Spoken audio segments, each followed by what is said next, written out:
اداروں میں آپ جو ہے بطور ٹرینر اور کوچ کے طور پہ کام کر رہے ہیں؟ الحمدللہ میں پاکستان وابڈا کی ایز اے اسپورٹس مین ہوں اور پاکستان ٹیم کی بھی قیادت کر چکا ہوں انٹرنیشنل پلیئر ہینڈ بال اور رگبی میں۔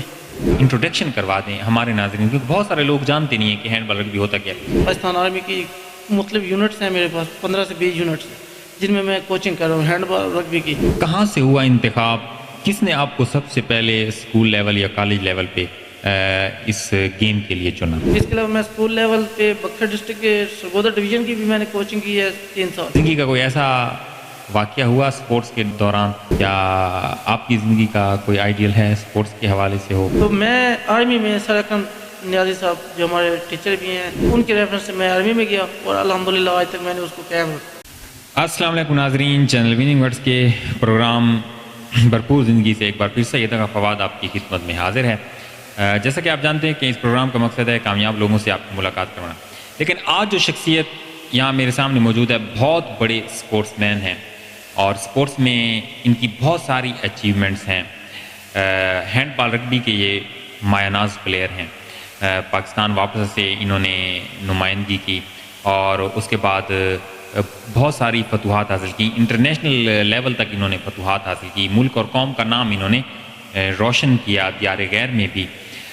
اس کے علاوہ آج کل کوچنگ کے فرائض انجام دے رہے ہیں، آرمی یونٹس میں ٹریننگ دے رہے ہیں۔ اس کے علاوہ اسکول اور کالج لیول پہ بچوں کو بھی ٹریننگ کے مختلف اداروں میں یہ کام کر رہے ہیں۔ ایک سپورٹس کا ان کا ایک وسیع تجربہ ہے اور اس تجربے سے جو ہے یقینی طور پہ بہت سارے جو سپورٹس ینگ سپورٹس مین ہیں وہ مستفید ہو رہے ہیں۔ میرے ساتھ آج پروگرام میں موجود ہیں محمد سمیع اللہ صاحب، جو کہ بہت بڑے، جیسا کہ میں نے بتایا کہ ہینڈ بال رگبی کے پلیئر ہیں۔ سب سے پہلے سمیع صاحب میں آپ کو خوش آمدید کہنا چاہوں گا، موسٹ ویلکم کہ آپ جو ہے ہمارے اس پروگرام میں تشریف لائے، آپ نے وقت دیا۔ میں سوالات کا سلسلہ شروع کرنا چاہوں گا۔ میرا پہلا سوال ہے مختصراً اپنے بچپن کے بارے میں کچھ بتائیے، کس طرح سے تعلیم حاصل کی، کس طرح سے اسٹرگل کی اور کس طرح سے جو ہے اسپورٹس میں آئے؟ بھائی سب سے پہلے میں آپ کو بتانا چاہتا ہوں کہ جو میں نے تعلیم کیریئر جو میرا ہے وہ ہمارے والدین نے بھی اس اسکول سے تعلیم حاصل کی ہے، ہمارے بڑے بھائیوں نے بھی، اور پھر ہم نے بھی گورنمنٹ بوائز چمنی پرائمری اسکول ہے، وہاں تک ہم نے 5ویں کلاس تک لی ہے، تعلیم حاصل کی ہے۔ اس کے بعد 5ویں کلاس سے میرے بڑے بھائی اسپورٹس مین تھے، میں نے ان کو دیکھا ہے تو پھر میں نے بھی اسپورٹس شروع کی۔ پھر 1996 میں نے گورنمنٹ ماڈل ہائی اسکول بکھر میں 6ٹھی کلاس میں نے داخلہ ایڈمیشن لیا۔ پھر وہاں سے میرے یہ اسپورٹس کا سلسلہ آگے چل نکلا۔ جب میں نے میٹرک امتحان کیے تو کلیئر کیے، اس کے بعد 2004 میں مجھے پاکستان ریلوے کی طرف سے آفر ہوئی، میں پاکستان ریلوے میں چلا گیا۔ پھر 3 سال میں پاکستان ریلوے کی طرف سے کھیلتا رہا۔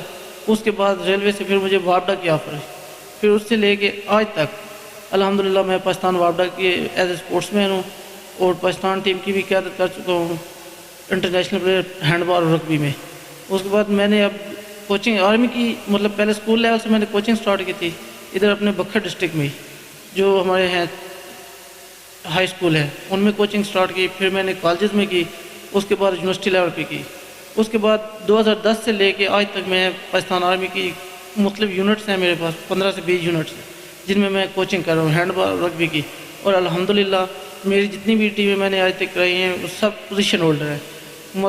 1-2 ایسے ایونٹ ہوئے ہیں جس میں میری ٹیم کی پوزیشن نہیں ہے، باقی سب میں ہی میری پوزیشنیں بنی ہیں۔ ہینڈ بال رگبی کو آپ نے ایک اسپورٹس مین کی حیثیت سے اس شعبے کا انتخاب کیا، کہاں سے ہوا انتخاب؟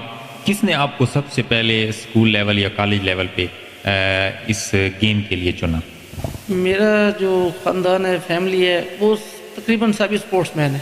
ہم 4 بھائی ہیں، 3 کزن ہیں، 7 کے 7 بندے اسپورٹس مین ہیں، اور میری ہی گلی کے محلے دور ہو جاتے ہیں، ایک گلی کے ہمارے جو ہیں پڑوسی، یہ سب اسپورٹس مین تھے۔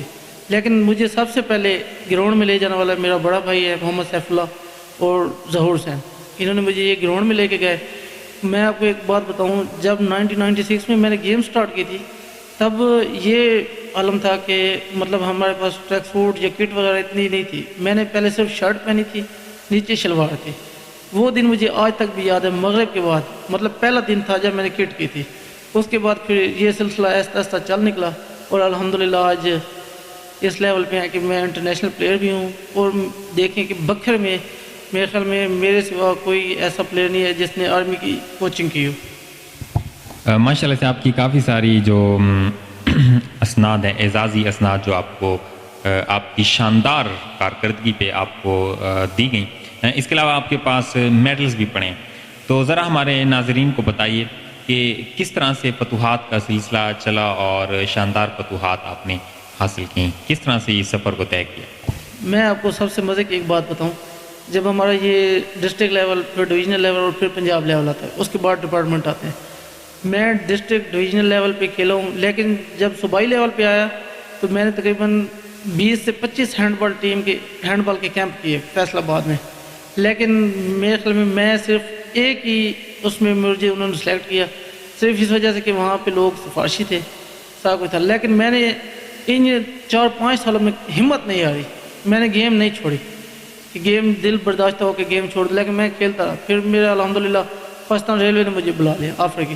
جب انہوں نے مجھے آفر کی، مجھے ایک سٹینڈ ملا تو میں وہاں چلا گیا. ریلوے میں کھیلتے ہوئے وہاں کے ہمارے جو کپتان صاحب تھے انہوں نے مجھے یہ بتایا تھا کہ اس یونٹ ریلوے کی اس یونٹ لاہور ورک شاپ میں کہ پہلے بکھر کے آپ کے بھائی اور آپ کے ایک اور استاد ہیں کاشف ظہور، یہ پہلے میرے یونٹ میں تھے.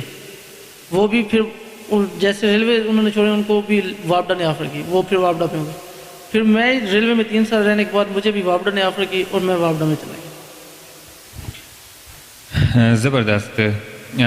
جس طرح سے آپ بتا رہے ہیں کہ آپ نے فتوحات حاصل کی، یہ جو ہینڈ بال رگبی یہ جو گیم ہے، اس کا ذرا تھوڑا سا انٹروڈکشن کروا دیں ہمارے ناظرین، کیونکہ بہت سارے لوگ جانتے نہیں ہیں کہ ہینڈ بال رگبی ہوتا کیا، کس طرح سے کھیلی جاتی ہے، اس کے لیے فزیکل ریکوائرمنٹس کیا ہیں، کون فزیکلی آپ کو کس طرح سے فٹ ہونا چاہیے، کس طرح سے آپ اس گیم کو پارٹیسپیٹ کر سکتے ہیں، اس کے لیے کیا کیا ضروریات ہیں؟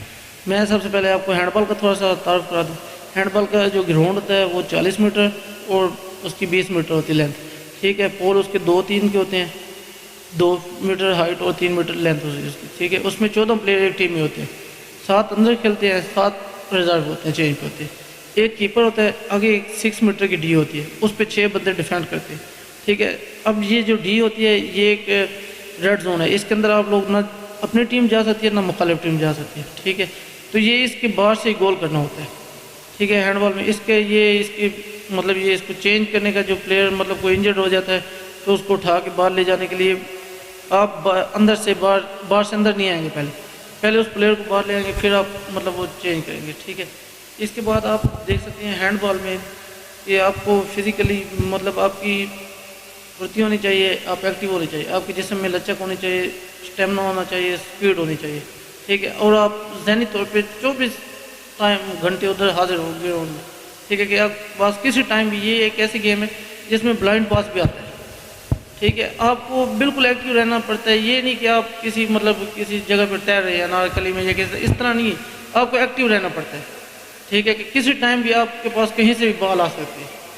ٹھیک ہے. اس کے لیے آپ کو ایکٹیو رہنا ہی ہے ہر حال میں. سب سے زیادہ اس کی ہے کہ آپ پھرتیلی ہوں. ٹھیک ہے. باقی آپ کی نظر بالکل اپنے پلیئروں پہ ہو، بالکل بھی گراؤنڈ سے نظر نہیں ہٹنی چاہیے، توجہ نہیں ہٹنی. زبردست آپ نے بتایا. اس کے علاوہ جو ہے بکھر میں اس حوالے سے کس طرح سے ٹیلنٹ موجود ہے آپ دیکھتے ہیں اس گیم کے حوالے سے؟ میں آپ کو بتاؤں، بکھر اس ٹائم پاکستان میں 2nd نمبر پہ ہے. پہلے نمبر پہ فیصل آباد ہے، دوسرے نمبر پہ ہینڈ بال پہ بکھر ہے اس ٹائم بھی. اور الحمدللہ ہینڈ بال میں بکھر کے تقریباً 5 سے 6 انٹرنیشنل پلیئر ہیں، جو کہ 2 میری فیملی میں سے ہیں اور 2 میرے ساتھ میرے مطلب استاد کہہ لیں، سینئر کہہ لیں، وہ ہیں. ٹھیک ہے. اور بکھر کا جب نام آتا ہے ہینڈ بال میں تو باقی سارے ڈسٹرکٹ کہتے ہیں کہ بس فیصل آباد ہے یا بکھر ہے. ہینڈ بال بکھر کی اتنی مطلب مضبوط گیم تھی، اتنی پاورفل گیم تھی کہ لوگ بکھر کا نام سنتے اور کہتے کہ یار بس فائنل فیصل آباد اور بکھر کے یار. آپ کی اسپورٹس کا ایک ایسا واقعہ بھی پیش آیا جس میں کچھ وائلیشن بھی ہو گئی تھی، تو وہ آپ نے ذکر بھی کیا تھا، وہ ذرا ہمارے ساتھ شیئر کریں کس طرح سے ہوا اور پھر کس طرح سے آپ نے جو ہے وہ میچ کمپلیٹ کیا اور اس کا نتیجہ کیا نکلا؟ جی 2004 میں ہم نیشنل گیم پہ بلوچستان گئے تھے، کوئٹہ. وہاں پہ اوپننگ سیرمنی ہو رہی تھی، مطلب سارے دستے موجود تھے، سارے ڈپارٹ کے صوبوں کے سارے دستے وہاں پہ موجود تھے. مغرب کے بعد کا ٹائم تھا، وہاں پہ اچانک 2 لانچر آ کے گئے تھے، تو اس سے اتنا مطلب وہ ایک خوف ہراس پھیل گیا تھا، حالانکہ اتنی اچھا وہ ہو رہا تھا، فنکشن ہو رہا تھا، لیکن جیسے ہی لانچر گئے ہیں بھگدڑ مچ گئی، اور اس میں ہمارے 3-4 مطلب مختلف اس کے جو پلیئر تھے نا وہ انجرڈ ہو گئے تھے. تو اس کے بعد وہ جو ٹورنامنٹ 8-10 دن چلنا تھا وہ انہوں نے اتنا مختصر کیا کہ وہ 3 دن میں انہوں نے ختم کر دیا تھا. تو یہ اس کے بعد پھر کوئٹہ جانے کی وہ مطلب وہ نہیں کیا ہم نے کہ نیکسٹ انشاءاللہ کوئٹہ نہیں جائیں گے، وہاں کے حالات بہت ہیں. لیکن اب تو میرے خیال میں الحمدللہ پاکستان آرمی نے کافی کنٹرول کر لیا وہاں پہ. اور پھر ایک دفعہ ہم پشاور گئے تھے 2001 میں انٹر بورڈ کھیلنے، وہاں پہ بھی ایک ایسا ہی واقعہ ہو گیا تھا. ہم باہر جا رہے تھے تفریح کے لیے، مطلب گیم کے بعد عصر کے بعد، تو وہاں پہ بھی اس طرح ایک گروہ آپس میں انہوں نے فائرنگ کا تبادلہ ہوا تھا. تو اس وجہ سے پھر ہم پشاور دوبارہ کبھی نہیں گئے. کس طرح سے دیکھتے ہیں اتنی بڑی اچیومنٹس کے بعد معاشرے میں جو ایک پہچان ہوتی ہے، ایک شناخت بن جاتی ہے، لوگوں نے کس طرح سے حوصلہ افزائی کی اور کس طرح سے استقبال کیا؟ ماشاءاللہ کافی مطلب اچھا وہ ہوا ہے، استقبال ہوا ہے، لوگوں نے بھی کافی حوصلہ افزائی کی ہے. خاص کر میں آپ کو بتاؤں گا، میرے کچھ 4-5 استاد ہیں، ٹیچر ہیں، جنہوں نے مجھے اس چیز پہ لے کے آئے. جب میں ریلوے میں تھا تب مجھے آرمی نے کافی آفرز کی تھی، لیکن میرے جو استاد تھے وہ کہتے تھے نہیں کہ اس بچے نے وارڈا میں جانا ہے تو یہ وارڈا میں ہی ہوگا. ان کو اتنا یقین تھا، اتنا مطلب اللہ پاک کا شکر ہے، اتنے انہوں نے میرے اندر کوالٹی دیکھی یا جو بھی ان کو نظر آئی. ٹیچر ہے ان کو پتہ چل جاتا ہے، تو انہوں نے کہا تھا نہیں کہ اس کو وارڈا میں اس کے آرڈر ہونے ہیں. اور ان کے کہنے کے 1-1.5 سال بعد الحمدللہ میرے وارڈا میں آرڈر ہو گیا.